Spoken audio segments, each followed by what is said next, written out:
اصلی عطا غوث اعظم تیری ذات سے ہم نے پایا نبی کو، ملا پھر نبی سے خدا غوث اعظم، ملا پھر نبی سے خدا غوث اعظم۔ جو ڈوبی تھی کشتی وہ پل میں نکل آئی، جو ڈوبی تھی کشتی نکل آئی پل میں، ہے کی تم نے جس دم دعا غوث اعظم، اور حسنی حسینی تیری ذات مرشد، تجھے ایسا رتبہ ملا غوث اعظم۔ اور بچا لو خدا را بچا لو،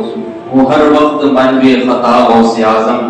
میری مشکلیں دور ہو کیوں نہ یاور، ہے میرے بھی مشکل کشا غوث اعظم۔ عزیزان گرامی، ماہ ربیع الاوّل کی آج 8 تاریخ ہے، جس کی 11 تاریخ کو پیر میرا شاہ جیلان سرکار سیدنا شیخ ابو محمد محی الدین عبد القادر جیلانی آقا غوث العظم رضی اللہ تعالیٰ کی اس کی تاریخ ہے۔ اللہ رب العزت ہمیں غوث پاک کے فیضان سے مالا مال فرمائے۔ یہاں پہ میں بہت عقلی بات کروں گا، ایسی باتیں اللہ کرے مجھے حق بیانی کرنے اور آپ کو حق بیانی سننے، اور آپ کو بھی مجھے بھی اس پر عمل کرنے کی مولا تعالیٰ توفیق عطا فرمائے۔ دیکھیں، بزرگان دین سے محبت یا کسی سے بھی محبت، بالخصوص ہم یہاں بزرگان دین کا ذکر کر رہے ہیں، تو دیکھیے ہوتا یوں ہے، اگر ہم کسی بزرگ سے محبت کرتے ہیں تو یہ ہمارا کمال نہیں ہے کہ ہم کرتے ہیں۔ اگر کسی بزرگ کا ہم نام لیتے ہیں تو ہمارا کمال نہیں ہے کہ ہم لیتے ہیں۔ ایک سمجھانے کے لیے آپ کو ایک بات کروں، ایک بندہ ایسا ہے جس کا کوئی ساتھی نہیں ہے، وہ ایک ساتھی کی تلاش میں، وہ چاہتا ہے کہ میرا کوئی ایسا دوست ہو جو میرے راز کو راز رکھے، جو میرے پرائیویسی کو پرائیویسی رکھے، وغیرہ وغیرہ۔ وہ ایسے دوست کی تلاش میں، اور کرم ایسا اس نے اتفاق کی اس کے مطالبے کے مطابق اس کا دوست مل گیا۔ اب وہ جو شخص تھا جو خاص دوست کی تلاش میں تھا، یعنی فرض کر لیں زید اور ایک بکر، تو زید کو تلاش تھی اچھے دوست کی، اور زید کی تلاش بکر پر جا کے پوری ہو گئی۔ اب زید کا ایک اپنا پرسنل روم تھا، پرائیویٹ روم تھا، جس میں وہ اپنے تمام کارنامے کو انجام دیتا تھا، اس کی پرائیویسی تمام چیزیں اس پرائیویٹ روم میں موجود تھی، جس کے بلکہ اس کمرے میں جانے کے لیے عام لوگ جا بھی نہیں سکتے تھے۔ بکر نے ایسے سسٹم لگائے ہوئے تھے، یوں کہہ لیں کہ پاسورڈ تھا روم میں جانے کے لیے، جو کسی کو نہیں پتا تھا۔ لیکن جب بکر سے زید کی محبت ہو گئی تو محبت اس قدر ہو گئی کہ زید نے بکر پہ اپنے تمام راز کو آئینہ کر دیا، کھول دیا۔ جو اس کے روم کی پرائیویسی تھی، پرائیویٹ تھے، جو اس کے روم کے پاسورڈ تھے، سب کچھ بکر نے، زید نے اپنے ساتھی زید بکر کو بتا دیا۔ تو بتانے کا مفہوم اور مقصد یہ ہے کہ جب بندے کو کسی سے محبت ہو جاتی ہے، اگر بے پناہ محبت ہو جاتی ہے، وہ بھی اگر جو بندہ چاہتا ہے کہ میرا دوست اس طرح کا ہو اور اس طرح کا اس کو دوست مل جاتا ہے، تو اپنے موبائل کے خصوصیات کو جو اس میں پرائیویٹ ہیں ان کو بھی وہ آگاہ کر دیتا ہے۔ یوں عام طور پر کسی کو اپنے موبائل کا پاسورڈ نہیں بتاتا، لیکن جو ہم راز ہو جاتا ہے اسے موبائل کا پاسورڈ بھی بتا دیتا ہے۔ اس کی زندگی میں جو راز کی باتیں ہوتی ہیں، وہ راز کی باتیں بھی اپنے دوست کے ساتھ شیئر کر دیتا ہے، بلا تمثیل، یعنی کہ جو دوست تھا، جو زید تھا، اس کے پاس جو بھی اختیارات تھے، جو بھی پاور تھے، جو بھی خصوصیات تھی، اس نے تمام چیزیں زید پہ ظاہر کر، بکر پہ ظاہر کر دی، اور صرف ظاہر نہیں کی بلکہ جہاں جہاں تک اختیار زید کا تھا، زید نے اپنی محبت کے ناطے بکر کو بھی اس کا مختار بنا دیا۔ یعنی کہ زید کے روم میں جو چیزیں استعمال کے لائق تھیں، جو استعمال کرنے والی تھی، جو کسی کو تقسیم کرنے والی تھی، زید نے بکر پہ حکم کر دیا، یہ میرا پرائیویٹ، میرا مخصوص روم ہے، اس میں تمہارے علاوہ کسی اور کو آنے کی اجازت نہیں، اور نہ بھی صرف آنے کی اجازت ہے، تم چاہو تو اس میں سے جو چیزیں تقسیم کرنا چاہو تقسیم کر دو، جو چیزیں تم اس روم سے استعمال کرنا چاہو استعمال کر لو، تمہارے لیے عام اجازت ہے۔ بلا تفصیل سمجھانے کے لیے بات کہہ رہا تھا۔ اب اس طرح اس بات کو عزیزان گرامی سمجھے، اللہ رب العزت کی ذات بے نیاز ہے، اسے کسی سے غرض نہیں، وہ بے نیاز ہے عزیزان گرامی۔ لیکن جو اللہ تعالیٰ کی محبت میں محو ہو جاتا ہے، جو رب تعالیٰ کی محبت میں اس کی اطاعت و فرما برداری میں محو ہو جاتا ہے، ہما وقت اپنی زندگی کے سانس کو، اپنی زندگی کے لمحات کو رب تعالیٰ اور اس کے محبوب کی اطاعت و فرما برداری میں گزار دیتا ہے، تو پھر وہ وقت آتا ہے کہ رب تعالیٰ، یہ خالق کائنات رب تعالیٰ کی ذات ہے، نظام کائنات چلانے والی ذات رب تعالیٰ کی ذات ہے، لیکن جب اس کی کوئی اطاعت و فرما برداری کرنے والا بن جاتا ہے، جب اس کا کوئی محبوب بندہ بن جاتا ہے، تو نظام کائنات کا مالک اسے بھی بنا دیتا ہے، کائنات کو اس پر ظاہر فرما دیتا ہے، کائنات کے اختیارات کو رب تعالیٰ اپنے محبوب بندے کو بھی عطا فرما دیتا ہے۔ حقیقی مالک نعمت، خالق نعمت رب تعالیٰ کی ذات ہے، لیکن جو اس کا محبوب بن جاتا ہے، اپنے فضل سے وہ اپنے محبوب بندے کو بھی مالک نعمت بنا دیتا ہے، قاسم نعمت بنا دیتا ہے، رب تعالیٰ اس کو اتھارٹی اور اختیار دے دیتا ہے، یہ نعمت تو میری ہے، اس نعمتوں کا وجود تو مجھ سے ہے، لیکن اے بندے آج سے تجھے بھی اختیار ہے، تو جسے چاہے ان نعمتوں سے سرفراز فرما دے۔ عزیزان گرامی، تو جو رب تعالیٰ کی محبت میں محو ہو جاتا ہے، جو رب تعالیٰ کا محبوب ہو جاتا ہے، رب تعالیٰ اپنے خزانوں کا اسے بھی مالک بنا دیتا ہے، اسے بھی اختیار دے دیتا ہے، وہ جسے چاہے تقسیم کرے، وہ جسے چاہے ان نعمتوں سے سرفراز کر دے۔ تو عزیزان گرامی، اور یہاں پہ دیکھیں، جب کوئی بندہ رب تعالیٰ سے محبت کرنے والا بن جاتا ہے، اس کی اطاعت و فرما برداری میں اپنے شب و روز کو گزارنے والا بن جاتا ہے، تو یوں ہی نہیں چھوڑتا بلکہ اس سے بھی رب تعالیٰ محبت فرما لیتا ہے، اور نہ کہ صرف وہی رب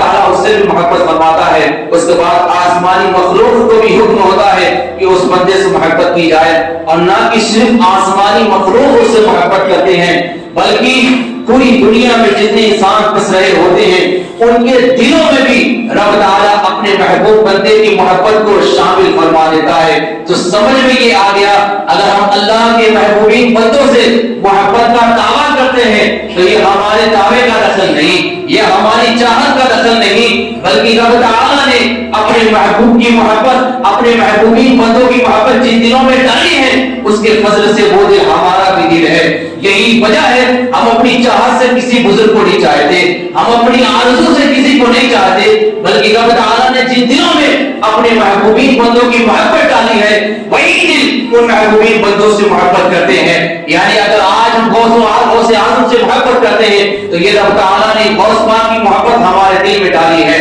اور یہاں پہ عزیزان گرامی، اور ایک بات آگے چل کے دیکھیں، یہ تو رب تعالیٰ نے ہمارے دل میں محبت ڈالی، یوں ہی دیکھیں سمجھانے کا ایک واقعہ یاد آ رہا ہے۔ ایک بزرگ تھے، ان سے ان کے مرید نے کہا میں آپ سے بہت پیار کرتا ہوں۔ آپ نے فرمایا اچھا تم مجھ سے پیار کرتا ہے؟ ہاں۔ کچھ دیر ہوئی، پھر بزرگ نے فرمایا اب بتا تو مجھ سے پیار کرتا ہے؟ تو اس نے جواب پھر الٹا دینا شروع کر دیا، پہلے کہہ رہا تھا محبت ہے، پھر کہنے لگا محبت نہیں ہے وغیرہ وغیرہ، الٹا جواب دینے لگا۔ تو اس کے بعد بزرگ نے فرمایا بیٹا بات دراصل یہ ہے کہ تم ہم سے محبت نہیں کرتے، ہم تم سے محبت کرتے ہیں اس لیے تم ہم سے محبت کرتے ہو۔ اگر ہم تم سے محبت نہ کریں تو تم ہم سے محبت نہیں کرو گے۔ تو عزیزان گرامی، اگر ہم کسی بزرگ سے محبت کرتے ہیں تو ہم نہیں کرتے، وہ ہم سے کر رہے ہیں تو اس لیے ہم اسے کر رہے ہیں۔ اور اسی شان کے ساتھ آقا غوث اعظم رضی اللہ تعالیٰ کا فرمان موجود ہے۔ آپ فرماتے ہیں کوئی بھی بندہ میرا نام اس وقت تک لے نہیں سکتا جب تک میں نہ چاہوں۔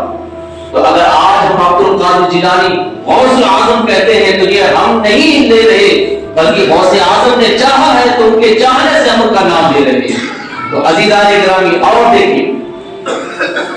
میں نے وہ جو بات بتائی تھی کہ جب بندے کو زید کو اس کا دوست بکر مل گیا تو اس نے اپنی پرائیویسی اس پہ ظاہر کر دی، اپنے خزانوں کا اس کو اختیار دے دیا، اپنے روح کا اختیار دے دیا، جو چیز بانٹنے کے قابل ہے بانٹ دو، جو استعمال کے قابل استعمال کرو۔ تو بلا تمثیل نظام کائنات، یعنی اس نے اپنے روح کی حقیقت کو بکر پہ آیا کر دیا، ظاہر کر دیا۔ اب یہ دنیا بھی ایک راز کی طرح ہے، یہ پوری دنیا یوں سمجھے کہ ایک روح کی طرح ہے۔ اس دنیا میں بھی بہت سارے راز و نیاز کی باتیں ہیں، بہت سارے غیب ہیں، لیکن جب بندہ رب تعالیٰ کا محبوب بن جاتا ہے، بلا تفصیل ہم آئے اپنے نبی کی بات کریں، نبی محتشم جن کے صدقے میں رب تعالیٰ نے اس کائنات کو بنایا،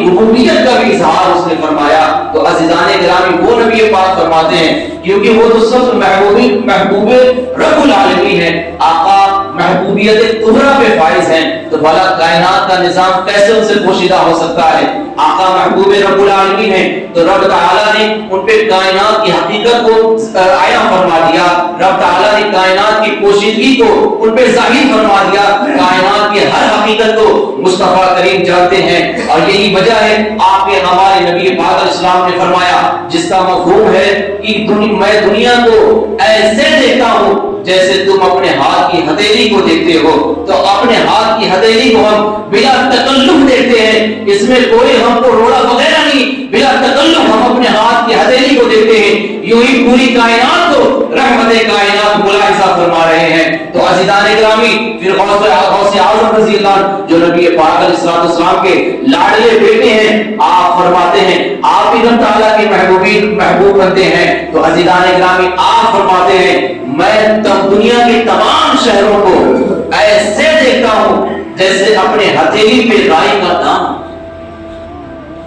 جس طرح زید نے صرف سمجھانے کے لیے اور جس طرح زید نے اپنے روم کی حقیقت کو بدر پہ ظاہر کر دیا محبت کی وجہ سے بلا تفصیل, جب رب تعالیٰ کا کوئی محبوب بن جاتا ہے, رب تعالیٰ کی کتاب و فرما برداری میں اپنی زندگی بسر کرنے لگتا ہے, تو کائنات کی پرائیویسی کو, کائنات کی حقیقت کو رب تعالیٰ اس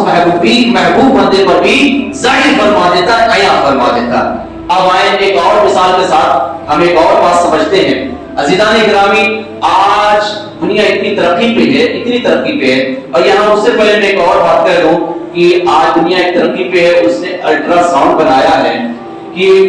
ماں کے پیٹ کے اندر بچہ ہے یا بچی, لڑکا ہے یا لڑکی, الٹرا ساؤنڈ کے ذریعے پتہ لگ جاتا ہے. عجیب قسم کے لوگ ہیں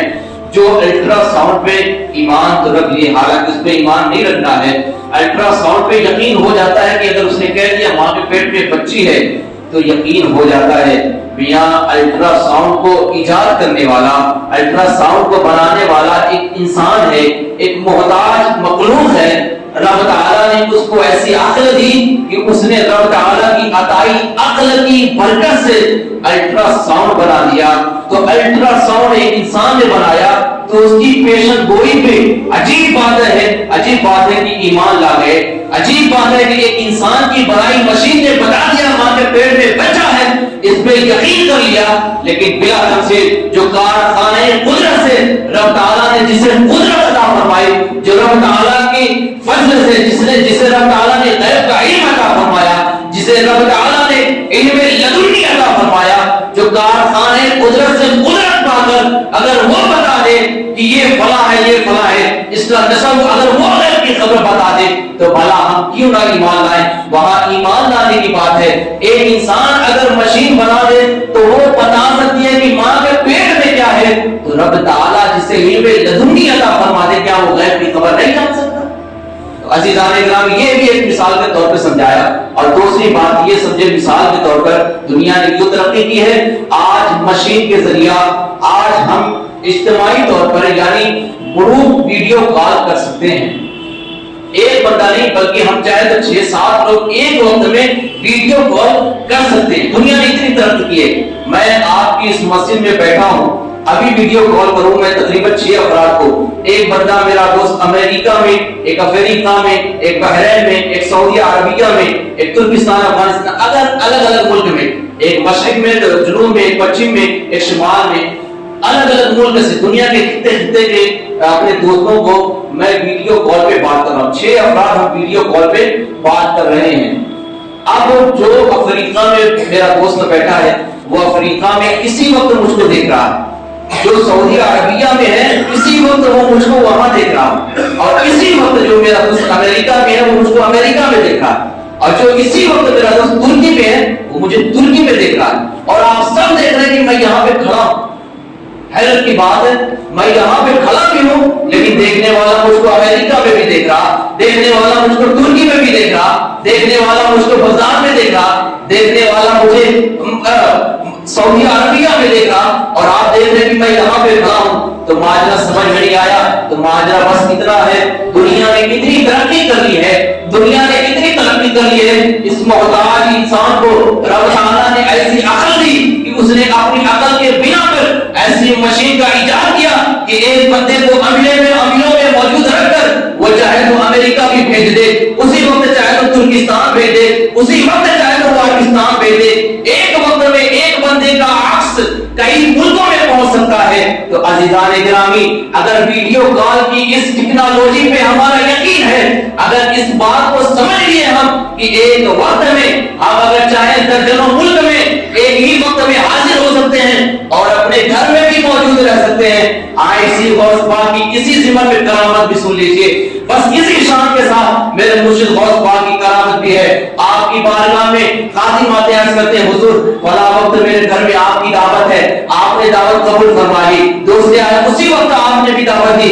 کہا حضور میرے گھر دعوت ہے، آپ نے دعوت قبول فرمائی۔ یکے بعد دیگرے 70 افراد نے مغرب کے بعد غوث اعظم کی دعوت فرمائی، اور ایک ہی وقت میں غوث الاعظم نے تمام کی دعوت بھی قبول فرما لی۔ مغرب بعد کا وقت تھا، ہر ایک کی دعوت کو غوث پاک نے ایک ہی وقت میں قبول فرما لیا۔ اس کے بعد ہوا کیا میاں، تمام لوگ اس کے بعد دوسرے دن صحن میں جمع ہوتے ہیں، اور ایک بندہ آیا اور اپنی خوشی کا اظہار کرتے ہوئے کہتا ہے، میری قسمت کا ستارہ اوش پر کل میرے گھر غوث الاعظم تشریف لائے۔ دوسرے بندے نے سنا، کہا تو جھوٹ بول رہا ہے، جھوٹا یہ کیسے ہو سکتا ہے، کل غوث پاک تو میرے گھر تشریف لائے۔ تیسرا بندہ حاضر آتا ہے، کہتا ہے تم دونوں جھوٹے ہو، ارے غوث پاک تو کل میرے گھر آئے تھے۔ چوتھا آتا ہے، کہتا تم تینوں جھوٹے ہو، ارے غوث پاک تو کل میرے پاس آئے تھے، میرے گھر آئے تھے۔ یہ کے بعد دیگر 70 افراد میں یوں ہی انتشار بڑھتا گیا، بحث و مباحثہ بڑھتا گیا، ہر ایک کہتا رہا تو جھوٹا ہے، غوث پاک تو میرے گھر آئے تھے۔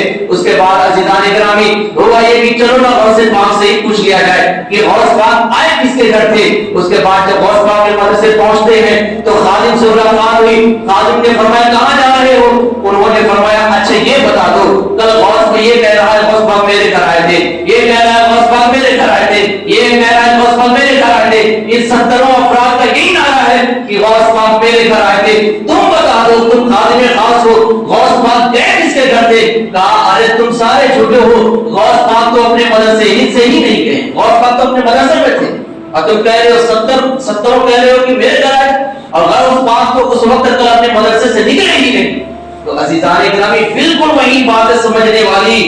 کہ میں امیروں میں رہ کر ایک ہی وقت میں امریکہ میں بھی ہوں، فلسطین میں بھی ہوں، سعودی عربیہ میں بھی ہوں، افریقہ میں بھی ہوں، یہی بات ہے اس کرامت کی سمجھنے کے لیے۔ عزیزان گرامی پھر غوث پاک نے فرمایا اچھا دراصل اپنی آنکھوں کو بند کرو۔ اس کے بعد اس پیڑ پہ اپنی نظر جماؤ۔ تو تمام لوگوں نے جب پیڑ پہ اپنی نظر کو جمایا ہے تو کیا دیکھتے ہیں، درخت کے ہر پتے پر غوث پاک کا عکس نظر آ رہا ہے، غوث پاک کا جلوہ نظر آ رہا ہے۔ تو عزیزان گرامی جس طرح ہم عکس کے ساتھ امریکہ،